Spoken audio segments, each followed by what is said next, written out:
నమస్తే, నేను మీ Gayatri. Welcome to my channel G3 talks.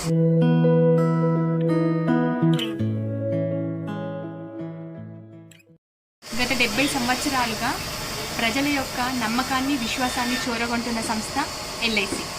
ఆ LIC ఎప్పుడు ఆవిర్భవించింది? దాంట్లో ఎలాంటి పాలసీస్ ఉన్నాయి? దాంట్లో మనకొచ్చే లాభాలు ఏంటి? అసలు LIC ఎందుకు తీసుకోవాలి? వాటన్నిటి గురించి ఈరోజు చూద్దాం. పదండి. చెప్పాను కదా LIC గురించి తెలుసుకుందామని. సో ఈరోజు మనతో HGA ప్రోగ్రామర్ ఉన్నారు. వారిని అడిగి LIC గురించి తెలుసుకుందాం. ఫస్ట్ క్వశ్చన్ అనుకోండి, బీమా అసలు బై LIC. చాలా ఉన్నాయి కదా బీమా సంస్థలు. జనాలందరూ అసలు LIC ఎందుకు తీసుకోవాలి, అసలు ఏంటి? బీమా అంటే ఏంటంటే మనకు అనిశ్చితి మరియు ఏర్పడేటువంటి నిశ్చితంగా కానీ ఇలాగ ఏర్పడేటువంటి కొన్ని సందర్భాలకు ఒక రక్షణ కల్పించేటువంటి వ్యవస్థనే బీమా అంటారు. యాక్చువల్గా ఈ బీమా అనేటువంటిది ఏంటంటే లైఫ్ ఇన్సూరెన్స్లో ముందు స్టార్ట్ కాలేదు. ఇది ఒక యూరోపియన్ సాంప్రదాయం ప్రకారము కేవలము సరుకుల మీద ప్రమాదాల ద్వారా జరిగేటువంటి వాటి కోసం ఏర్పాటు చేసుకున్నటువంటి వ్యవస్థ. తద్వారా మానవ జీవితం కూడా అత్యంత విలువైనటువంటి, దానికి విలువగట్టలేనటువంటిది. మనిషి అనేటువంటి అంటే పుట్టిన మనిషి అనేటువంటి వాడు చనిపోవటం ఎంత సహజమో, ఎప్పుడు చనిపోతారనేటువంటిది అసహజమైనటువంటి అనిశ్చితమైనటువంటి పరిస్థితి. అటువంటి పరిస్థితుల నుంచి వారి కుటుంబానికి భరోసానిచ్చేటువంటి దిశగా ఏర్పాటు చేయబడినటువంటి ఒక వ్యవస్థనే మనం బీమా అంటాం. బీమా యొక్క ఆవశ్యకత ఎందుకు అంటే, ఒక కుటుంబంలో ఆ కుటుంబానికి పెద్ద దిక్కైనటువంటి వ్యక్తి ఏదన్నా ప్రమాదవశాత్తు కావచ్చు, ఇంకో రకం కావచ్చు, ఇంకో రకం కానీ చనిపోతే వారి కుటుంబానికి ఆ వ్యక్తి యొక్క లోటును మనం పూడ్చలేము. ఆ వ్యక్తికి కూడా మనం ఇంత అని విలువ కట్టలేము. ఒక మనిషికి మనం ఇంత అని విలువ కట్టడానికి ఏ మనిషికి లేదు. అయినప్పటికీ వారి యొక్క ఆర్థిక అవసరాలు కావచ్చు, భవిష్యత్తులో వారు సమాజంలో నిలదొక్కునేటువంటి విధంగా వారు నిలబడడం కొరకు ఈ బీమా అనేటువంటిది మనకు ఈ రోజు ఉన్నటువంటి పరిస్థితుల్లో కానీ ఇది ఖచ్చితంగా అవసరమైనటువంటి, ఇది నిత్యావసరంగా మనం చెప్పుకోవచ్చు. ఇంత గొప్ప సంస్థ గురించి మీరు చెప్పారు కదా LIC అని. మరి LIC రాకముందు మన భారతదేశంలో ఎలా ఉంటుండే? ఆ బీమా సంస్థ ఏమని ఉంటుంది? మొట్టమొదటి బీమా సంస్థ భారతదేశంలో 1818 సంవత్సరంలో ఓరియంటల్ ఇన్సూరెన్స్ అని కలకత్తాలో స్థాపించడం జరిగింది. Oriental insurance company private limited. ఈ సంస్థ స్థాపించిన తర్వాత అదేవిధంగా ముంబైలో, మద్రాసులో, ఇంకా ఇతర ప్రాంతాల్లో ఈ సంస్థ విస్తారంగా ప్రభుత్వానికి సంబంధించిన సంస్థలు, ప్రైవేట్ సంస్థలు మొత్తం ఒక 235 నుంచి 242 కంపెనీ బీమా వ్యాపారాన్ని చేస్తుండేది. ఈ బీమా వ్యాపారాన్ని చేస్తున్నటువంటి 242 కంపెనీలకు సంబంధించినటువంటి ఉద్యోగులు ఆ బీమా వ్యాపారం చేస్తున్నటువంటి సంస్థలో జరిగినటువంటి లోటుపాట్లను మరియు పాలసీదారుల యొక్క హక్కుల సంరక్షణ, పాలసీదారుల క్లెయిమ్ల చెల్లింపులో జరిగినటువంటి జాప్యాన్ని, వీటన్నిటిని కూడా ఏ విధంగానన్నా చేసి అసలు పాలసీదారులకు నష్టం కలగదు, ప్రజలు నష్టపోవద్దు అనేటువంటి ఉద్దేశంతో వీళ్ళంతా ప్రైవేటు ఇన్వెస్టర్స్, ప్రైవేట్ పెట్టుబడిదారులు అంటే ఏ విధంగా ఉంటారు? వాళ్ళ యొక్క లాభార్జనే ధ్యేయంగా ఏర్పడుతుంది. అయితే సేవా దృక్పథంతో ఉండాల్సినటువంటి సంస్థ లాభార్జన ధ్యేయంగా పనిచేయడం కరెక్ట్ కాదు అని చెప్పేసి 1930 సంవత్సరంలో all India insurance employees association, అఖిల భారత జాతీయ బీమా ఉద్యోగుల సంఘం అనేటువంటి ఏర్పడి ఈ భారతదేశంలో జరుగుతున్నటువంటి ఈ ప్రజలకు జరుగుతున్నటువంటి అన్యాయాలను వాళ్ళు వెలికి తీసి, అప్పుడున్నటువంటి 1947 తర్వాత మనకు స్వతంత్రం వచ్చిన తర్వాత ప్రధానమంత్రి గారితో చర్చించి ఈ జరిగినటువంటి విషయాలను కూడా వాళ్ళతో విచారణ చేసి దీంట్లో ప్రభుత్వం యొక్క అవసరం ఎంతైనా ఉంది. ఎందుకంటే మనకు ఆర్థిక వ్యవస్థ మనది మిశ్రమ ఆర్థిక వ్యవస్థ. భారతదేశం యొక్క ఆర్థిక వ్యవస్థ అనేటువంటిది మిశ్రమ ఆర్థిక వ్యవస్థ. మన మిశ్రమ ఆర్థిక వ్యవస్థలో ఖచ్చితంగా మనకు ప్రభుత్వ రంగము, ప్రైవేట్ రంగము మరియు ప్రభుత్వ పబ్లిక్ అంటే ఈ రంగాలు కలిసి పనిచేయాల్సినటువంటి అవసరం ఉంటుంది. దాని గురించే మన గౌరవనీయులైనటువంటి ప్రధానమంత్రి జవహర్లాల్ నెహ్రూ గారు చాలా దేశాలు తిరిగి మనకు మిశ్రమ ఆర్థిక వ్యవస్థ అవసరం అనేటువంటి సూచించడం జరిగింది.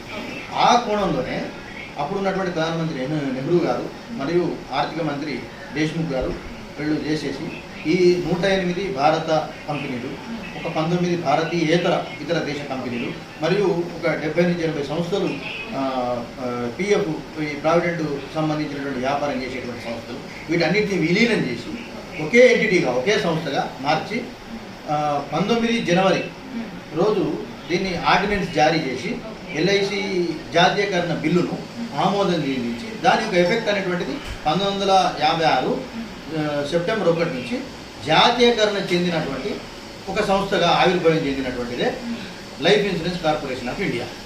దీంతో ఆ రోజు ప్రభుత్వం 5 కోట్ల పెట్టుబడి పెట్టింది. ఎందుకంటే ప్రభుత్వం యొక్క తన వాటాగా 5 కోట్ల పెట్టుబడి పెట్టింది. ఆ రోజు నుంచి వ్యాపారం ప్రారంభించినటువంటి life insurance corporation of India ఈ రోజు వరకు కనుక చూస్తే 32 లక్షల కోట్ల ఆస్తులు, నికర ఆస్తులను సంపాదించుకుంది. 40 కోట్ల మంది పాలసీదారులను సంపాదించుకుంది. ఈ 40 కోట్ల మంది పాలసీదారులు అంటే కొన్ని దేశాలకు ఇంత జనాభా కూడా లేదు. ఆ జనాభా కూడా లేనటువంటి దేశాలు కొన్ని ఉన్నాయి. అంత 40 కోట్ల మంది యొక్క నమ్మకాన్ని చూడకూడదు. దీని యొక్క ముఖ్య ఉద్దేశం ఏంటి? ఆ రోజు జాతీయకరణ చేసినటువంటి ముఖ్య ఉద్దేశం ఏంటంటే భారతదేశంలో ఉన్నటువంటి నలుమూలల బీమా యొక్క సమాచారాన్ని అందించి అందరూ బీమా తీసుకోవాలి, అందరికీ బీమా రక్షణ అండదండలు లభించాలనేటువంటి ఒక సదుద్దేశంతో స్థాపించబడి ఈరోజు మన జనాభాలో ఒక 40 నుంచి 50% వరకు బీమా అంటే తెలిసినటువంటి విధంగా తయారు చేసి అంత పెనట్రేట్ మార్కెట్లోకి ఆ విధంగా చొచ్చుకొని పోయినటువంటి సంస్థ ఎల్ఐసి అనేది. మరి ఆ రోజు నుంచి ఈ రోజు వరకు మనకు నూతన వ్యాపారంలో కావచ్చు, పాలసీదారులకు సేవ చేయడంలో కావచ్చు, క్లెయిమ్ల చెల్లింపులో కావచ్చు, ఇంకా ఏ రంగంలోనైనా కూడా భారతదేశంలో ప్రపంచవ్యాప్తంగా మొట్టమొదటి స్థానంలోనే ఈ బీమా life insurance corporation of India అనేటువంటిది ఉంటూ వచ్చింది. తర్వాత పరిణామ క్రియల్లో ఏం జరిగిందంటే కంప్యూటరైజేషన్, తర్వాత చాలా మార్పులు వచ్చేసిన తర్వాత వాటికి కూడా ధీటుగా ప్రతి పోటీని తట్టుకొని ధీటుగా నిలబడినటువంటి ఏకైక సంస్థ. ఈ సంస్థ ఈ విధంగా నిలబడడానికి ప్రత్యక్షంగా పరోక్షంగా కారణమైనటువంటి సంస్థ ఏదైనా ఉన్నదంటే all India insurance employees association. ఈ ఆల్ ఇండియా ఇన్సూరెన్స్ ఎంప్లాయీస్ అసోసియేషన్లో మాకు సభ్యత్వం ఉంది. అందులో ఒక సభ్యుడిగా, ఎందుకంటే all India insurance employees association మేము ఏమంటామంటే ఎల్ఐసి అనేటువంటి ఒక పడవ ఉంటే ఆ పడవ అటువంటి నావకు all India insurance employees association అనేటువంటిది ఒక చుక్కాని వంటిది. It is a rudder of organisation life insurance corporation of India by name boat is LIC. LIC is a boat. LIC అనేటువంటి పడవకు ఇది ఒక చుక్కాని వంటిది. అట్లా ఈ ఎల్ఐసి యొక్క ప్రతి గ్రోత్లో ప్రతి దాంట్లో all India insurance employees association యొక్క భాగస్వామ్యం. ఎందుకంటే మెజారిటీ ఆఫ్ ద ఉద్యోగులు all India insurance employees association సంస్థలో మెంబర్షిప్ ఉన్నటువంటి ఉద్యోగులు ఎల్ఐసిలో పనిచేస్తూ ఉన్నారు. మిగతా యూనియన్లు ఉన్నాయి, అన్ని యూనియన్లు సోదర యూనియన్లు ఉన్నాయి. ఉన్నప్పటికీ కూడా మెజారిటీ యూనియన్ ఒక 80% ఉద్యోగులంతా కూడా all India insurance employees association. ఈ జాతీయకరణలో కూడా కీలక పాత్ర పోషించింది. మనం ముందే చెప్తున్నాం, 1932 సంవత్సరంలో మనకు ఈ all India insurance employees association ఏర్పడింది. అంటే ఎల్ఐసి కంటే ముందే ఈ సంస్థ పుట్టింది. సో దానివల్ల మనకు అర్థమైంది అంటే ఎల్ఐసి జాతీయకరణ చెందాలి, ఎల్ఐసి అనేటువంటి ఆర్గనైజేషన్ ఏర్పడాలంటే ఎవరు? All India insurance employees association. So ఆ సంస్థలో మేము ఆ సంఘంలో మేము సభ్యులము. అందులో కొన్ని బ్రాంచ్ లెవెల్లో కొన్ని పదవులు కూడా చేయడం జరిగింది. అదొక గ్రేట్ ప్రివిలేజ్, మాకు గర్వకారణం అటువంటి సంస్థలు ఉన్నందుకు. అదేవిధంగా ఎల్ఐసి మా all India insurance employees association యొక్క నానుడి కూడా సేవ్ ఎల్ఐసి. ఎల్ఐసిని మనం కాపాడుకోవాలి అనేటువంటి దీంతో, కాబట్టి మా భావన కూడా సేవ్ ఎల్ఐసి అనేటువంటి భావనలో ఉండేటువంటి వాళ్ళం. కాబట్టి ఆర్గనైజేషన్ ముందు, ఆర్గనైజేషన్ బాగుంటే ఉద్యోగులు, సంస్థ పట్ల నమ్ముకున్నటువంటి పాలసీదారులు, ప్రజలు, పాలసీదారులు ఇస్ నథింగ్ బట్ ప్రజలు అందరూ బాగుంటారు. ఇక మనం జాతీయకరణ చెందిన తర్వాత ప్రతి ప్రణాళిక, పంచవర్ష ప్రణాళిక అనేటువంటిది మన భారతదేశంలో ఒక సిద్ధాంతం. 1956 నుంచి ఇప్పటివరకు 13 పంచవర్ష ప్రణాళికలు అయిపోయింది. ప్రతి పంచవర్ష ప్రణాళికలో కూడా 70% పెట్టుబడులు life insurance corporation of India. అంటే పంచవర్ష ప్రణాళికకి ఇంత కొంత బడ్జెట్ అనేటువంటిది మనం చూస్తుంటాం. మీరు బడ్జెట్ సమావేశాలు అని వింటుంటారు. ఈ బడ్జెట్ సమావేశాలు ఏర్పాటు చేసి బడ్జెట్ ప్రకటించినప్పుడు బడ్జెట్కు డబ్బులు ఎవరు ఇవ్వాలి? అంటే ఆర్థిక ఆసరా భారతదేశంలో ఎవరికన్నా ఏ ప్రభుత్వానికి ఎప్పుడైనా అవసరం పడ్డదంటే ఆర్థిక ఆసరా ఇచ్చే సంస్థ ఏదైనా ఉన్నదంటే తెలియదు. ఎందుకంటే ఈ రోజు వరకు డివిడెండ్ రూపంలో కావచ్చు, ఇంకో రూపంలో కావచ్చు, కొన్ని లక్షల కోట్లు అనేటువంటి ప్రభుత్వానికి ఎల్ఐసి ఇవ్వడం జరిగింది. పంచవర్ష ప్రణాళికలు ఒకటే కాదు, ఈ రోజు మనం రోడ్డు మీద నడుస్తున్నాం. ఆ రోడ్డుకు సంబంధించినటువంటి సిమెంట్ ప్రతి ఇటుకలో మనం పీల్చుతున్న గాలి కూడా ఎల్ఐసి ఉన్నది అనడంలో ఎలాంటి అతిశయోక్తి లేదు. ఎందుకంటే ఆ రకమైనటువంటి గవర్నమెంట్ సెక్యూరిటీలో ఇన్వెస్ట్మెంట్ చేసి ప్రభుత్వం ద్వారా వచ్చేటువంటి లాభాలు, అంటే ఇన్వెస్ట్మెంట్ చేసిందంటే ఖచ్చితంగా లాభాలు వస్తాయి. ఎక్కడ ఇన్వెస్ట్ చేసిన ప్రభుత్వ సంస్థలు కావచ్చు, ప్రైవేట్ సంస్థలు లాభాలు వస్తాయి, నష్టాలు వస్తాయి. అయితే ఈ లాభాలు వచ్చినటువంటి వాటిల్లో రూపాయలు లాభం వస్తే 95 రూపాయలు ప్రజల కొరకే, ఇది ప్రజల సొమ్ము, ప్రజలకే చెందాలి అనేటువంటి ఉద్దేశంతో ఒక 5 రూపాయలు మాత్రం దీని యొక్క ఆపరేటింగ్ ఎక్స్పెన్సెస్ ఇతరత్ర వాటి కొరకు 5 రూపాయలు ఉద్యోగుల జీతాలు, ఏజెంట్ల కమిషన్లు, రకరకాల ఖర్చులు ఉంటాయి కాబట్టి వాటి కొరకు ఉపయోగించుకునేటువంటి స్థితిలో ఉన్నటువంటి. సో ఈ విధంగా జాతీయకరణకు ముందు 242 కంపెనీలు భారతదేశంలో వ్యాపారం చేస్తుంటే వాటి యొక్క విధి విధానాలు నచ్చక ఏర్పడినటువంటి సంస్థనే ఎల్ఐసి. ఆ రోజు నుంచి ఈ రోజు వరకు మనకు ప్రజల సొమ్ము, ప్రజల భద్రత కొరకు ఎల్ఐసి యొక్క ట్యాగ్లైన్ మీరు ఎప్పుడైనా చూసి ఉంటారు, యోగక్షేమం వహామ్యహం అనేటువంటి ట్యాగ్లైన్ ఉంటుంది. ఈ యోగక్షేమం వహామ్యహం అనేటువంటిది ఎక్కడి నుంచి తీసుకోబడ్డదంటే భగవద్గీతలో 9వ అధ్యాయంలో 22వ శ్లోకం నుంచి తీసుకోబడింది.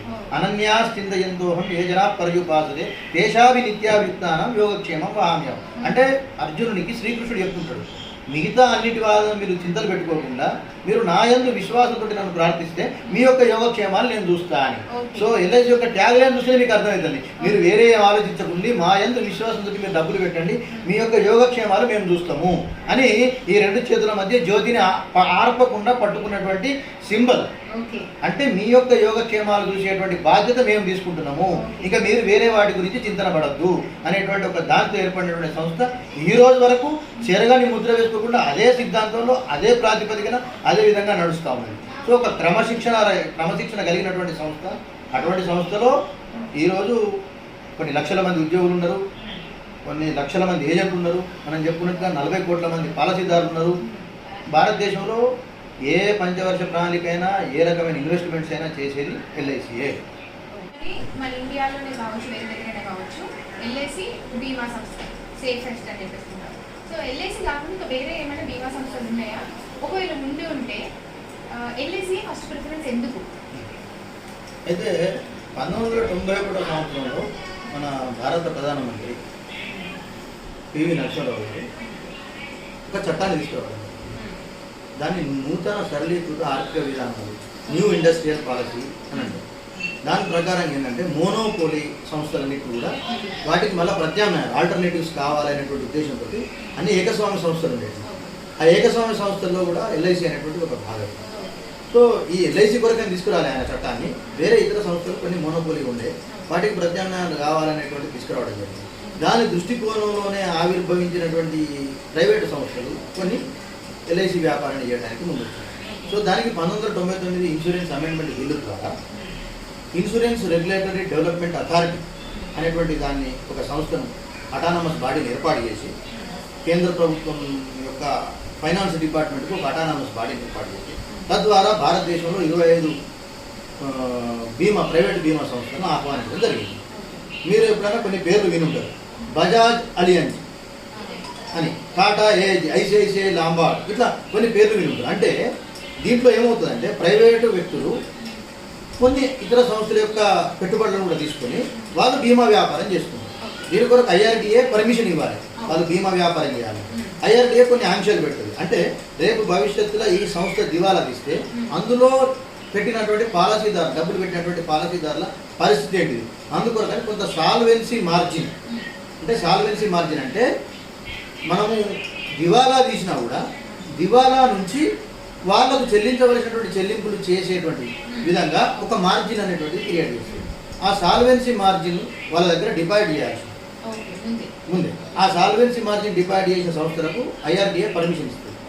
అలా పర్మిషన్ ఇచ్చి 1999 సంవత్సరంలో ఒక 25 కంపెనీలను మన భారతదేశంలో, అది దాంట్లో విదేశీ పెట్టుబడులు ఉన్నాయి.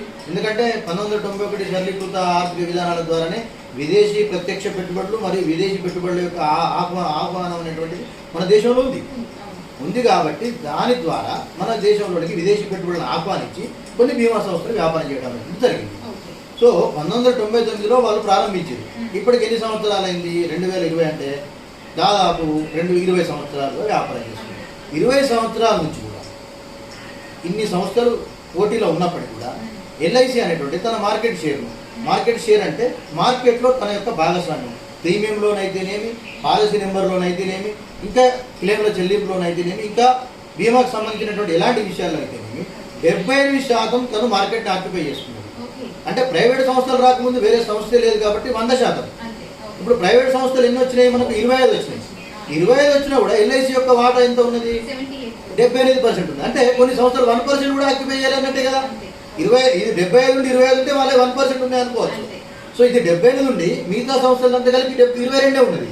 అంటే 25 సంవత్సరాన్ని కలిపి 22% ప్రజల్లోకి దోచుకుపోయింది. అయితే దీని యొక్క ఆవశ్యకత కూడా ఎందుకు వచ్చింది అని ఒకసారి ఆలోచిస్తే మన ప్రభుత్వాలు ఏ విధంగా ఆలోచిస్తున్నాయంటే మనకు అప్పటికి 1999 వరకు మనకు 100 కోట్ల జనాభా ఉంది. ఆ రోజు వరకు మనకు ఒక 30 కోట్ల పాలసీదారులు ఉంది. ఈ 30 కోట్ల పాలసీదారులు అంటే 30% మాత్రమే మనం ఇన్సూరెన్స్ వ్యాపారము చేయగలిగింది ఎల్ఐసి అనేది. ఇంకా రెస్ట్ ఆఫ్ 70% ఉంటారు కదా. మరి ఆ 70% దగ్గర ఎందుకు వ్యాపారం చేయలేకపోయింది అనేటువంటి దృష్టికోణంలో ఆలోచించి ఖచ్చితంగా ప్రైవేట్ వాళ్ళు వస్తే ఇంకా ఆ 70% మీద కూడా మనం వ్యాపారం చేయించవచ్చు అనేటువంటి ఉద్దేశంతో. కానీ ఈ 20% మంది అంటే 25 కంపెనీలు వచ్చి కూడా ఈ 30 కోట్ల నుంచే చేయగలిగింది. కానీ మళ్ళీ కొత్త వాళ్ళ దగ్గరికి పెనట్రేట్ అయ్యేటువంటి అవకాశం లేదు. ఎందుకంటే ఎల్ఐసి ఎవరినైతే అప్రోచ్ అయిందో అంటే ఎల్ఐసి ఎప్పుడైతే జనాల్లోకి ఆ దాటికి పోయేంత శక్తి ఉన్నటువంటి సంస్థలు లేవు. అంటే అది చెప్పుకున్న అతిశయోక్తి ఏం కాదు. ఎందుకనంటే ఎల్ఐసి ఏజెంట్ అనేటువంటి వాడు ఇక్కడ మనం భారతదేశంలో ప్రతి మూల ప్రతి గ్రామంలో ప్రతి పల్లెలో ఎల్ఐసి ఏజెంట్ అనేటువంటి వాళ్ళు ఉన్నారు. సో వాళ్ళు తీసుకురాలేకపోతే ఇంకెవరితో సాధ్యం కాదు. సో ఆ విధంగా మనం ఇప్పుడు ఈరోజు 40 కోట్ల మంది సబ్స్క్రైబర్స్ వచ్చినాయి. ఇప్పుడు పెరుగుతూ ఉన్నది.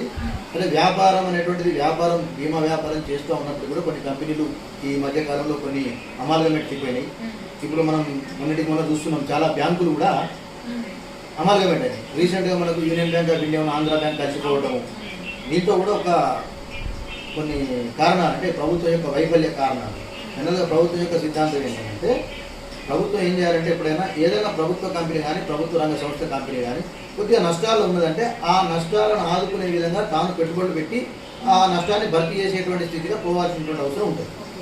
అది పోకుండా ఈ ప్రభుత్వం వచ్చిన తర్వాత ఏం చేసిందంటే ఇప్పుడు ఉన్నటువంటి బీజేపీ ప్రభుత్వము ఎప్పుడైతే అధికారంలోకి వచ్చిందో ఈ నాన్ పర్ఫార్మింగ్ అసెట్స్ అనేటువంటిది ఒక కాన్సెప్ట్ను తీసుకొని వచ్చింది.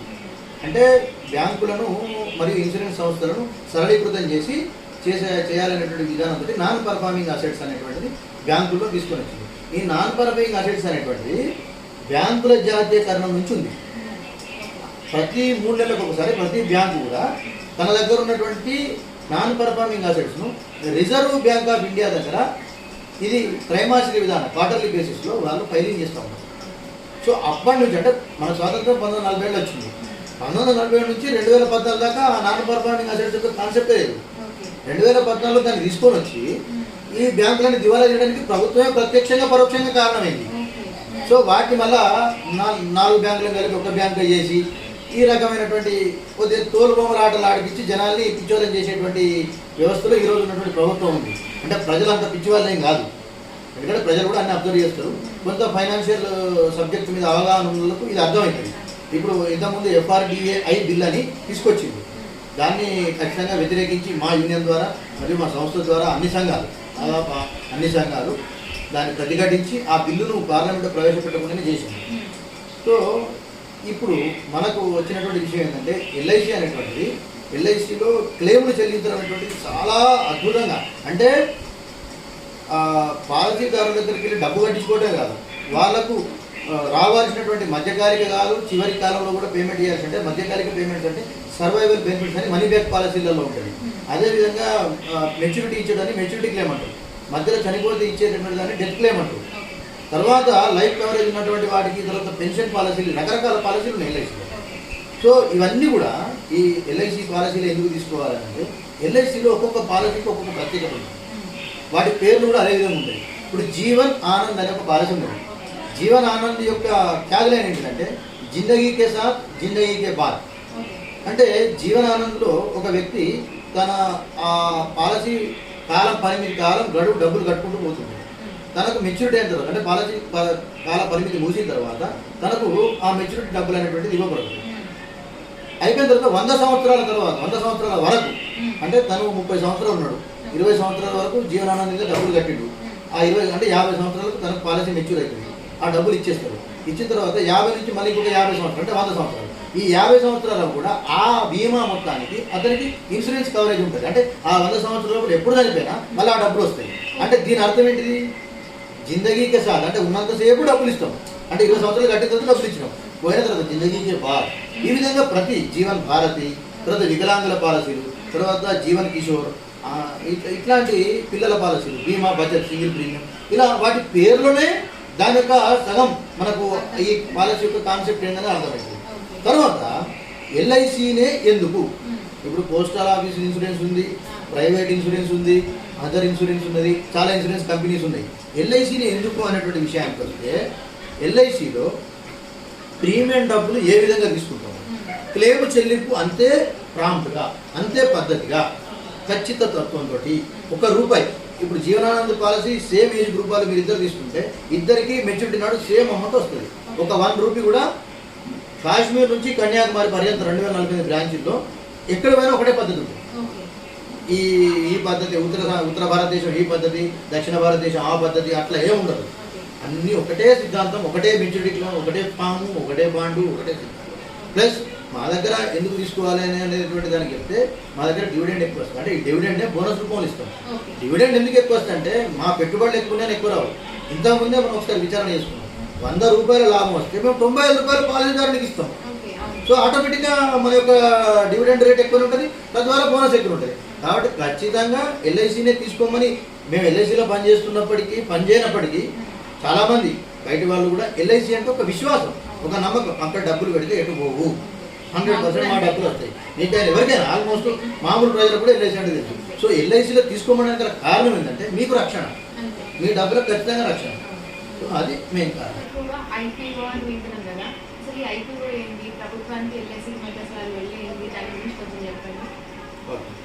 అయితే భారతదేశంలో జాతీయకరణ చెందిన తర్వాత ఇన్సూరెన్స్ చట్టంలోనే మనం రాసుకున్నాం. ఏమని రాసిందంటే, ఈ ఎల్ఐసి ఉన్న ఫలంగా దివాలా తీస్తుంది. ఇప్పుడు ఉన్న ఫలంగా 40 కోట్ల మంది చనిపోయింది అనుకోండి. ఈ 40 కోట్ల మంది చనిపోతే వాళ్ళకి డెత్ క్లెయిమ్స్ ఏది ఇవ్వాలి కదా. అలా కొన్ని డెత్ క్లెయిమ్స్ ఉంటాయి, కొన్ని మెచ్యూరిటీ క్లెయిమ్స్ ఉంటాయి, కొన్ని పెన్షన్ ఉంటుంది. వాటన్నిటికి కూడా ప్రభుత్వం యొక్క గ్యారంటీ ఉన్నది. సో దాని కొరకు ప్రభుత్వం అప్పుడు పెట్టుబడి పెట్టింది, ప్లస్ దానికి గ్యారంటీ ఉంది.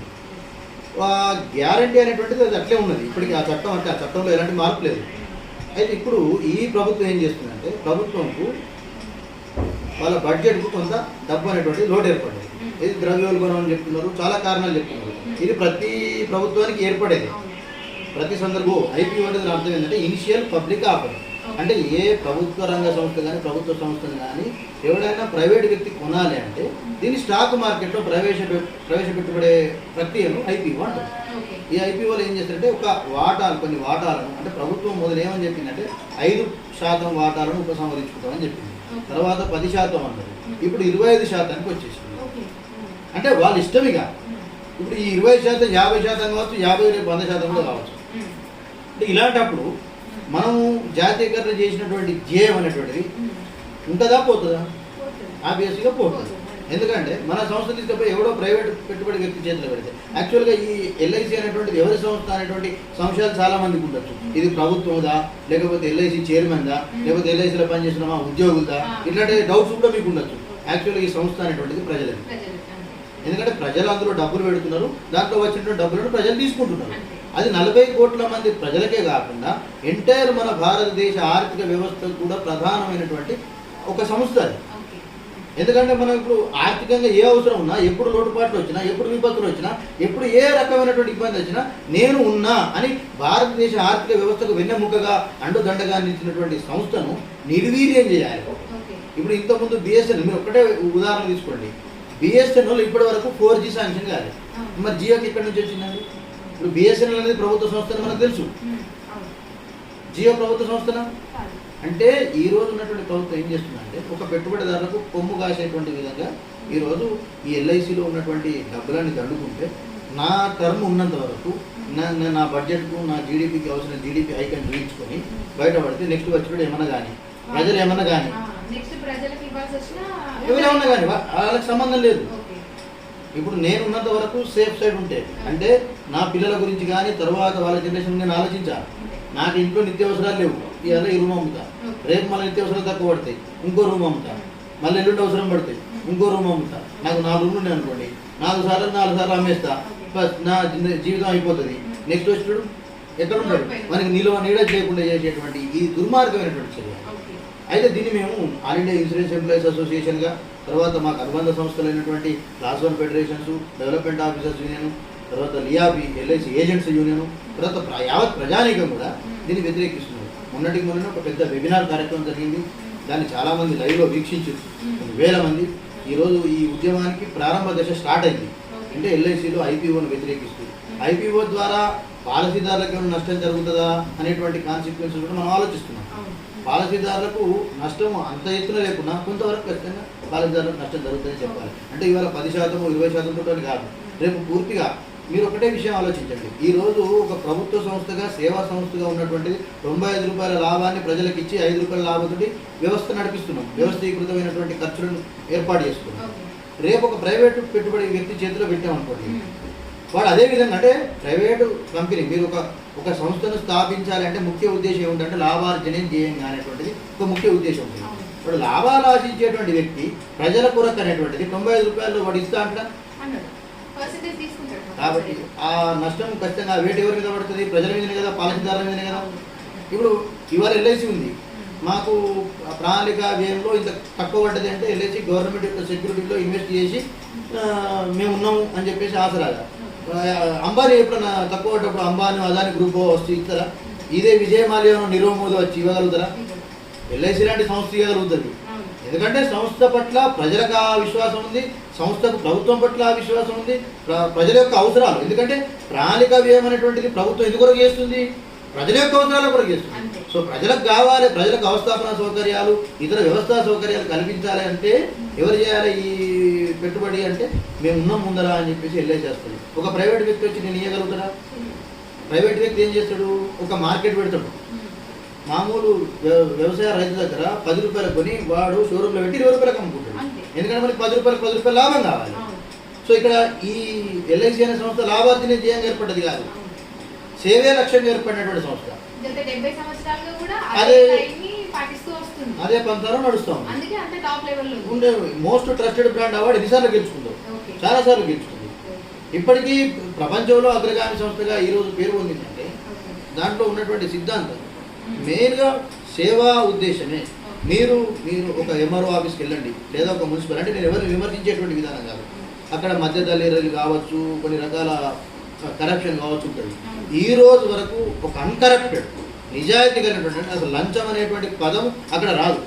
మీరు కాశ్మీర్ నుంచి కన్యాకుమారి పర్యంతం వరకు ఏ ఆఫీస్కి వెళ్ళినా, ఏ ఆఫీసులో లోన్ తీసుకోవాలన్నా, ఏ ఆఫీసులో సరెండర్ చేయాలన్నా, ఏ ఆఫీసులో క్యాష్ కట్టాలన్నా ఒకటే పద్ధతి. 10 రూపాయలు ఇస్తే పని చేస్తామని ఎవరన్నారు? కాకపోతే డెత్ క్లెయిమ్ సెటిల్ చేసినప్పుడు మాత్రం మీకు ఇంత రక్షణ కల్పించినాయి కాబట్టి మీరు ఎల్ఐసిలో పాలసీ తీసుకోమని అడుగుతారు. అది ఇవ్వకపోవడం వ్యక్తిగత ఎవరి అభిప్రాయం. ఒక పాలసీ తీయమని ఏజెంట్ ఖచ్చితంగా అడుగుతారు. అంటే అది నీ రక్షణ కొరకే.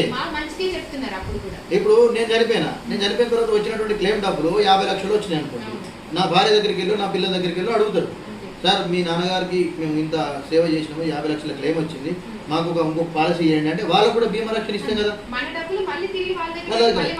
అంత నువ్వు 50 లక్షలు పెట్టుమని అడిగారు, నీ ఇష్టం 10 లక్షలు 20 లక్షలు పెట్టు, లేకపోతే లేదు, కొత్త పాలసీ తీసుకోలేకపోతే లేదు. కానీ అది ఆ రకంగా తప్ప ఇప్పటి వరకు అసలు ఎల్ఐసిలో కరప్షన్ అనేటువంటి పదం అనేటువంటి లేదు.